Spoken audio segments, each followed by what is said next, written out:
बाबांनो, नाईट शिफ्टची कामं सगळी संपवली आणि आता बोललो घरी जाऊया, कारण मला आज फर्स्ट शिफ्टला पण यायचं होतं परत. मग आलो मस्तपैकी बस स्टॉपवरती आलो, बस पकडली आणि आलो घरी. येऊन झोपलो. परत संध्याकाळी कामावरती आलो. बसमधून उतरतो तर पावसाला झाली सुरुवात. आता काय करायचं बोललो. परत बघतोय तर पावसानं खूप मोठं रूप धारण केलं. मग काय, पाऊस पडायला लागल्यावर लागल्या भुका. आता काय करायचं, मस्तपैकी रगडापुरी मागवली आणि रगडापुरी हाणली. परत आलो कामावरती. कामं उभी होती ती सर्व केली.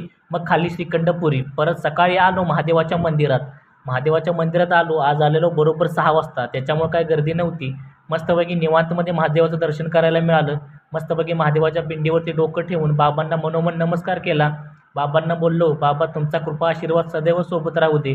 कारण हे आजकालचं जग खूप वाईट आहे. या काळात कोणच सोबत नाही, ज्या काळात तुम्ही सोबत आहात. त्यामुळे तुमचा आशीर्वाद राहू दे असं बोललो. परत निघालो कामावरती. कारण आज मला फर्स्ट शिफ्ट पण करायची होती. बस पकडली आणि सरळ आलो कामावरती. कामावर आलो. फर्स्ट शिफ्ट असल्यामुळं काय कामाचा लोड होताच.